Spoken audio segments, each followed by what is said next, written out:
Hello guys, this is Richard Riz TV and welcome back to my channel. But before I start the devotional guys, I would like to shout out the following person on our channel na napunta rito at nanood at nakinig sa devotional during the premiere. Shout out ang Galvez Studio Bacoteco, Juan Anthony Balmoria, SSC TV of Korea, Jocelyn Custodio, Ping Bertolpo, Retro Vlog, Nanay Amacolda, Michael Aborita, Jans TV, Connie Vlog, Foreman's Work, Heart Ponsalan, Mami Rose Craft, Nathaniel Abilia, Friends Shandog, Ben Lawrence Chonko, and shoutout na rin sa mga hindi nakisabay na manood at makinig sa devotion but still napunta pa rin dito para manood at makinig sa devotion na.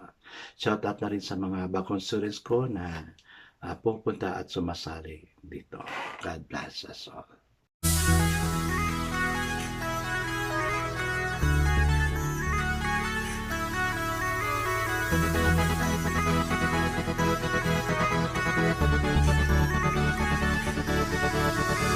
Rich TV, where you heard it, number one is on the top. Good advice is they'll never stop. Rich TV, where you heard it, number one is on the top. Good advice is they'll never stop. Guys, how have you applied the learning we have last night? That Jacob wrestles with God? How are you wrestling with God? Of course, we are wrestling with God through our prayer. Na hindi tayo, let's not end our prayer not unless God will answer our prayer. I guess it's not proceed to our devotional. Let's open the Bible to Genesis chapter 33. Kukunti lang naman to, no? So you have to read everything. This is about Jacob meets Esau. Ano kayong nangyari? So, abangan, no? Still, guys, I'm using the devotional study Bible because the words used is so simplified na maintindihan talaga natin. Okay, the word of the Lord in Genesis chapter 33, the whole chapter, this is until verse 20, says, Jacob looked up, and there was Esau coming with his 400 men. So he divided the children among Leah, Rachel, and the two maidservants. He put the maidservant and their children in front, Leah and her children next, and Rachel and Joseph in the rear. He himself went on ahead and bowed down to the ground 7 times as he approached his brother.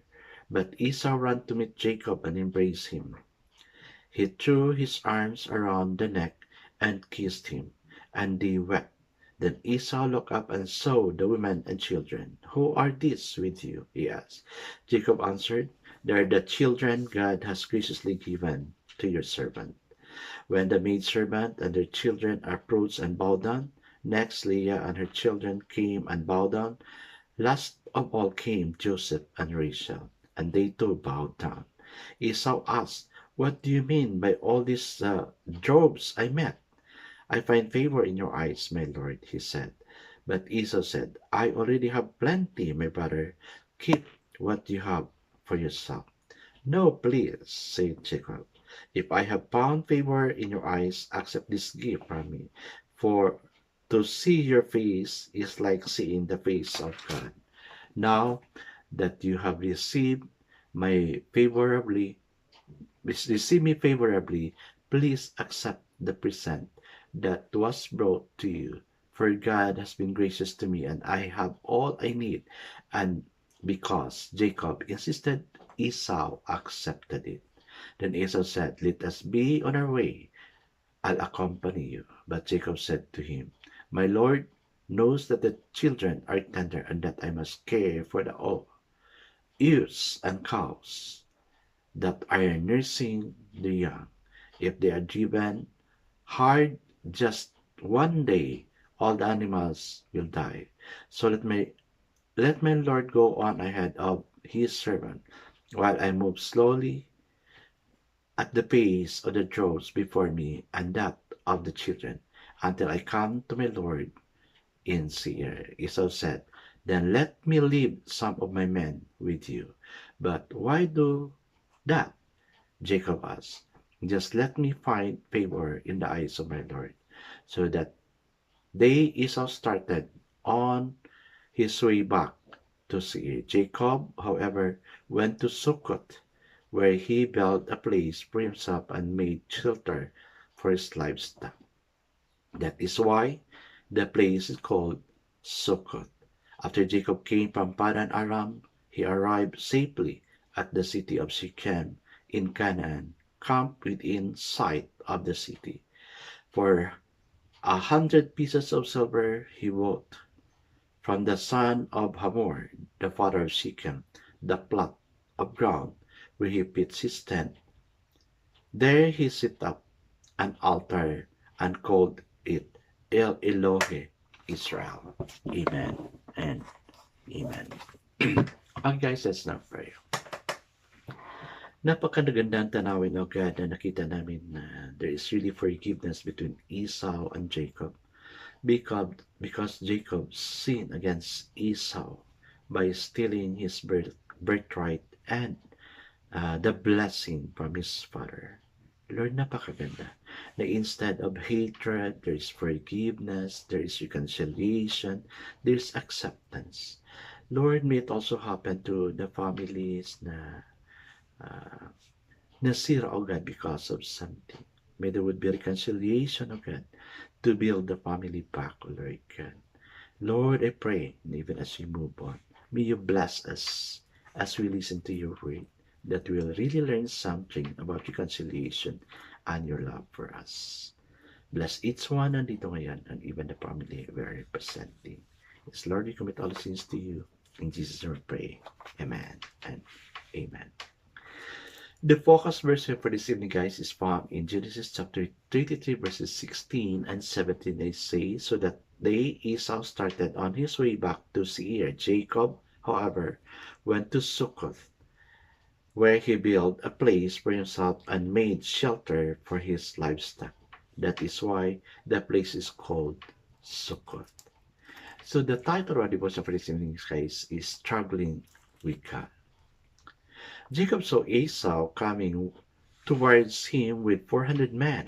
From Jacob's standpoint, Esau was coming with a fighting force after enraging his wives and children. Jacob went ahead to meet Esau. Oo nga naman, kabahan ka na talaga kasi may kasalanan ka. No? Okay, Jacob bowed down 7 times as he approached his brother Jacob, addressed Esau as his lord, and referred to himself as a servant. In contrast, Esau called him brother and showed through his word and action that he was very happy to see Jacob and his family. No? Hoy, buti na lang. Na-meet niya si Esau, pinatawad siya sa mga ginawa niyang kasalanan kasi nagkasalat siya. Jacob had been preparing for the worst, especially because of the 400 men coming with Esau. Only God could have accomplished the brotherly love that Esau demonstrated.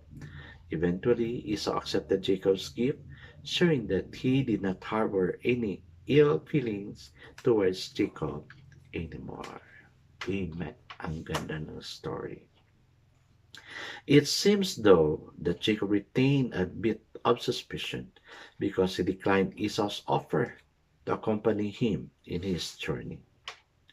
Jacob also did not follow Esau as he said he would. Instead, he went to Succoth in the opposite direction to Seir. There he built a house and an altar and bought a piece of land in Shechem. Jacob did not go too directly to Bethel. We do not know why, but the next chapter records devastating consequences to his family for staying in Shechem. Clearly, Jacob continued to trust himself more than God. Oo nga naman. No? Kaya guys, there is really a struggle, no, in trusting with God. Even I myself, may struggle ako talaga dyan. I prayed, but yet I'm doing something in return. No, I really acknowledge that. No, I really acknowledge that. But for me, God is still so gracious. No, like what happened to Jacob and Esau. Na graciously, Esau accept Jacob despite the sin na ginawa niya. No, si Esau, si Jacob, I mean, is yung pride niya talaga. No, imagine. Ilang beses niya sinabi na sa asawa niya, no? Ay, hindi, kay ano pala yun? Kay Abraham pala yun, Isaac, no? So, nangyari din yun. So, of course, because of the sin, may doubt siya talaga. Kaya, Hindi niya sinunod yung payo ni Lord. Kaya, sabi dito, uh, let's watch what will happen tomorrow sa devotional natin. Kung ano yung consequences na binigay ni Lord sa kay Jacob. No? Kasi may consequence. Kasi Jacob trusted himself not to God in this area. I guess my question dito, what are the struggles in your life that you need to let go of and let God prevail in? Sabihin mo kay Lord, wag sa akin. No? I-pray mo yan kay Lord. Alam ni Lord kung ano yung struggle mo. Ang gusto niya lang is, we have to pray for it para sagutin niya naman. Like Jacob, may struggle siya, pero alam ni Lord. Alam ni Lord. Kaya let's pray for that. I guess let's not pray. Father God, I know that all of us has struggled sa areas ng life namin. And because of this struggle, you know what it is, so God. Nothing is hidden unto you. That's why, Lord, we pray, ikaw ang mag-bless sa mga struggle namin na mawala ito. Answer our prayer, okay? Amen and amen. Yes, guys, tell all your struggles to God, so God will heal us from such. God bless us always because I know God shall bless us 10 times better. This is Gandhi Chabrits TV. Kita-kita tayo ulit sa muli. Paalam!